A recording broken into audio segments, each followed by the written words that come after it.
Sir अब आगे ये समझना चाहेंगे कि हरिद्वार और ऋषिकेश तक अगर जाने की बात हो रही है इस पानी की आवेग की इसी रूप में, एक बीच में हमने आईटीबीपी का अगर आप सुन पाए हो तो अधिकारी बता रहे थे कि बीच में जो डैम्स पड़ेंगे उम्मीद की जानी चाहिए कि थोड़ा सा उसका वेग कम हो।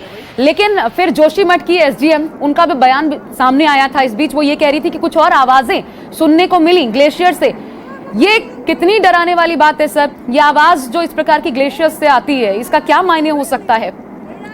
वही मैं कहना चाह रहा था कि ऐसे जो वर्तमान जो मौसम आपने कहा कि बादल छटे हुए हैं और बहुत चटकी हुई धूप है, और अभी आपने देखा होगा पिछले वेस्टर्न डिस्टर्बेंस से पहाड़ों में काफी बर्फबारी हुई और काफी विंडी भी रही है, विंड फ्लो भी ज्यादा था। तो ऐसे में ये बड़ा अप्रोप्रिएट हो जाता है एवलांच के लिए।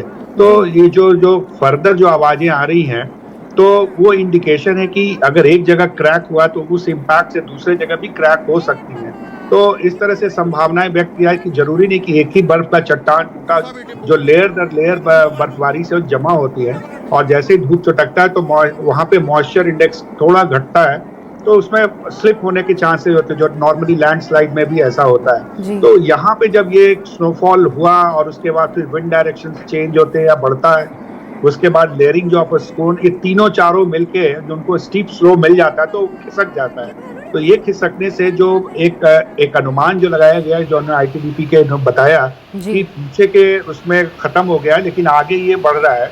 लेकिन साथ ही साथ जो दूसरा फैक्ट आपने दिया कि जो जोशीमठ के से इंफॉर्मेशन आ रही है कि कुछ आवाजें अभी आ रही हैं, तो एक पूरी तरीके से अभी हम निश्चिंत नहीं हो सकते हैं।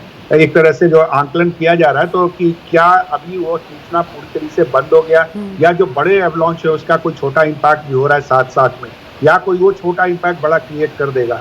तो ऐसे में जो इससे मैं बार बार कह रहा हूँ कि जो वहाँ पे अधिकारीगण काम कर रहे हैं, जो टीमें काम कर रही हैं, वो एक्सेस टू द इंफॉर्मेशन है, एकदम बिल्कुल लाइव है वहाँ पे, तो वो देख रहे हैं, तो उस इंफॉर्मेशन का असेसमेंट हो रहा है, उसके हिसाब से जो सूचनाएं दी जा रही है। तो आगे जो नीचे जो खतरा है अभी हम इसमें निश्चिंत ना हो। एक कहते हैं ओवर सावधानी भी ज्यादा जरूरी है कोई कम सावधानी से।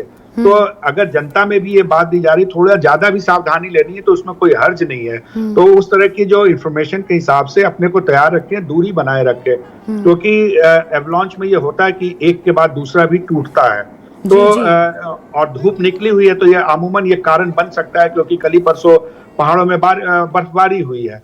तो ये जो कारण पूरा बना, और नेचुरली अभी सत्यन जी ने कहा कि अर्थक्वेक अभी नहीं हुआ है, तो अर्थक्वेक से भी होता है, तो अर्थक्वेक अभी नहीं है, इट्स नॉट रिपोर्टेड। तो इसका मतलब है कि ये इन्हीं कारणों से हुआ, जो वेरिएबल्स मैंने आपको बताए उस वेरिएबल्स के हिसाब से ये हुआ है। तो साइंटिफिक रीजन तो ये है, लेकिन जो सामाजिक सुरक्षा की बात है, लोगों की सुरक्षा की बात है, जो search and rescue and response की जो बात है, वो जो हमारे जवान या लोग लगे हैं, अधिकारीगण लगे हैं, तो ये जो एक सूचना जो दे रहे हैं उसमें बहुत ही ज्यादा ध्यान देने की जरूरत है।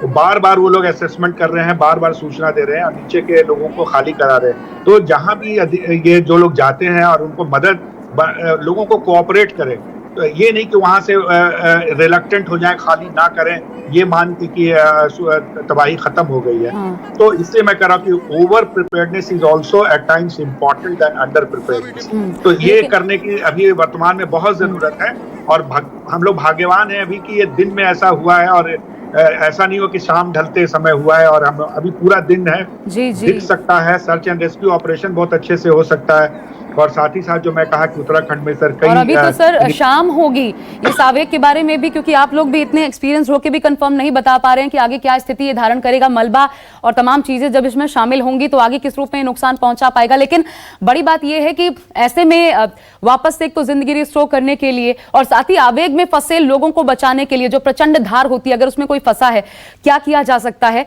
और कितनी बड़ी चुनौती होती है, क्योंकि करंट बहुत होता है ये कहा जाता है। मैं इस पर बात करूंगी एक बहुत छोटे से ब्रेक के बाद। मेरे साथ दोनों खास मेहमान लगातार बने हुए हैं और हम इस बड़ी खबर पर हर अपडेट आप तक पहुंचाते रहेंगे। नमस्कार, मैं हूं मानक गुप्ता। अगर आपको हमारा ये वीडियो पसंद आया हो तो इसे लाइक और शेयर जरूर करें, और हां, हमें सब्सक्राइब और फॉलो करना ना भूलें ताकि आप देश और दुनिया की कोई खबर मिस ना करें। तो जुड़े रहिए हमारे साथ और देखते रहिए न्यूज़ 24।